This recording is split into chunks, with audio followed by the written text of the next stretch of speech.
മുമ്പ് ഈ കൂട്ടിലൊരു പാമ്പ് കയറിയിട്ടേ എല്ലാത്തിനെയും കൊന്നത് ചെറിയ ചെറിയ പഴുതുകൾ ഉണ്ടാകട്ടാ. മെയിനായിട്ട് ഈ സാധനം വെക്കണമെന്ന് പറഞ്ഞു കഴിഞ്ഞാൽ പാമ്പുകളെ കൂടെ കയറാണ്ടിരിക്കാൻ വേണ്ടിയിട്ടാണ്. മുമ്പ് ഇതേപോലെ ഈ പാമ്പ് കയറിയിട്ട് കുറച്ച് പ്രശ്നങ്ങൾ ഉണ്ടായതാ.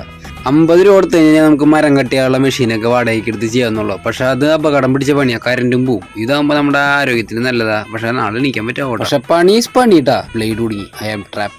ഇപ്പൊ തന്നെ അരിപ്പ പോലെ ആയിട്ടുണ്ട്. എന്തായാലും ഒരു ഗ്ലൗസ് ഇടാം. ഗ്ലൗസ് ഇട്ടിട്ടാകുമ്പോൾ പണിയുമ്പോഴേ നമ്മുടെ അതിലുള്ള അരി കയറലും ആ മുറിവിൻ്റെ ഉള്ളിലേക്ക് പൊടി കയറലൊക്കെ കുറയും. എന്നാലും പണീസ് പണിയിട്ടാ. ഗ്ലൗസ് ഇട്ടപ്പോൾ ഞാൻ ഒരു പ്രൊഫഷണലിന്റെ പോലെ എൻ്റെ കോൺഫിഡൻസ് ലെവലൊക്കെ കൂടിയിട്ടാ. നല്ല അടിപൊളിയായിട്ട് മുറിക്കാൻ പറ്റുന്നുണ്ട്. എന്തെങ്കിലും ആവട്ടെ, പണ്ടാറും ബാഗ് ഒന്ന് മുറിഞ്ഞ് കിട്ടിയാൽ മതി. തച്ചൂലിയായിട്ട് പൈസ എല്ലാം നാരങ്ങ വെള്ളം അന്ന് വീണ്ടും വീണ്ടും ചിന്തിക്കുന്ന കാരണട്ടാ. പണിക്ക് നിക്കണാ പോണാ എന്തായാലും നാരങ്ങ വെള്ളത്തിന്റെ ഒരു പവർ എന്തായാലും ചെക്കൻ പണിക്കുന്നു. കുറെ നേരത്തിന് ശേഷം പീസ് സെറ്റായിട്ട് ഇനി പീസ് അവിടെ പണ്ടാറടക്കി കഴിഞ്ഞ് കഴിഞ്ഞാൽ പിന്നെ പരിപാടി കഴിഞ്ഞുട്ടാ.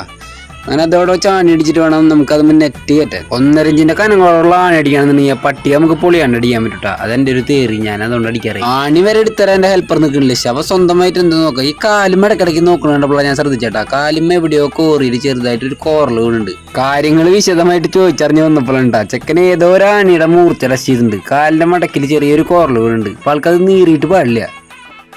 വേദന ഉണ്ടാ? കുഴപ്പമില്ല, റെഡി ആവൂട്ടാ.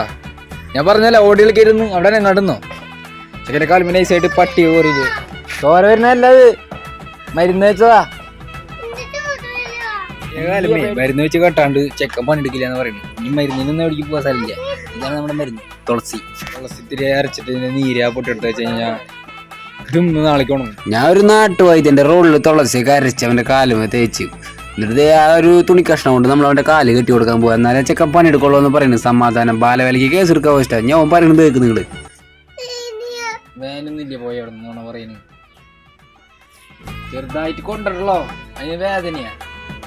അവന്റെ മനസ്സിൽ ഇപ്പൊ അവൻ ചിന്തിക്കണത് ഒരു ഗ്ലാസ് നാരങ്ങ വെള്ളത്തിന് വേണ്ടി ഞാൻ എന്തോരം ത്യാഗം ചെയ്യണം എന്റെ ഈശ്വരാന്ന്. കാലുമത്തെ കെട്ട് കണ്ട് പേടിക്കേണ്ടെന്ന് പറഞ്ഞപ്പോ ഞാൻ പറഞ്ഞു പോക്കിരിത്ത് വിജയ പോയിട്ടുണ്ട്. അത് കണ്ടപ്പോ സന്തോഷമായിട്ട് നടന്നു വരാട്ടെ ചെക്കൻ. ഞാനും ഹെൽപ്പറും വീണ്ടും പണിക്ക് ഇറങ്ങി. പോക്കിരിത്ത് വിജയ് എന്ന് പറഞ്ഞോണ്ടാണ് അവിടെ ചെക്കന്റെ മൂട്ടാ മാറി. പിന്നെ ഫുൾ ഹെൽപ്പിംഗ് ആയിരുന്നു. പലക പിടിച്ചായിരുന്നു, ആണി പറക്കണ്, എന്തൊക്കെയായിരുന്നു. എന്റെ മുറിക്കിൽ കഴിഞ്ഞപ്പോ ഹെൽപ്പറിന്റെ മുറിക്കില്. പക്ഷെ പലകയ്ക്ക് ഏൽക്കണില്ല കേട്ടാ. ബ്ലേഡിന്റെ പിടി വെച്ചിട്ട് ആള് മുറിക്കണേ. എന്തെങ്കിലും ആവട്ടെ. നമ്മൾ പറഞ്ഞ പോലെ ആ സൈഡിൽ നെറ്റടിച്ച് കഴിഞ്ഞിട്ടുണ്ട്. പിന്നെ ഇനി പൂച്ചയും കാട്ടുപൂച്ചയൊന്നും കയറാണ്ടിരിക്കാൻ വേണ്ടിയിട്ടാണ് നമ്മൾ ഇതിന്റെ മോൾ ഭാഗം ഒരു തകര ഷീറ്റ്, മൂർച്ചയുള്ള തകര ഷീറ്റ് വെച്ച് അടിക്കാൻ പോവാ. പക്ഷെ ആ തകര ഷീറ്റിന്റെ പീസ് മുറിക്കണം എന്നുണ്ടെങ്കിൽ നമുക്ക് അതിനുള്ള എക്യുപ്മെന്റ്സ് ഇല്ല.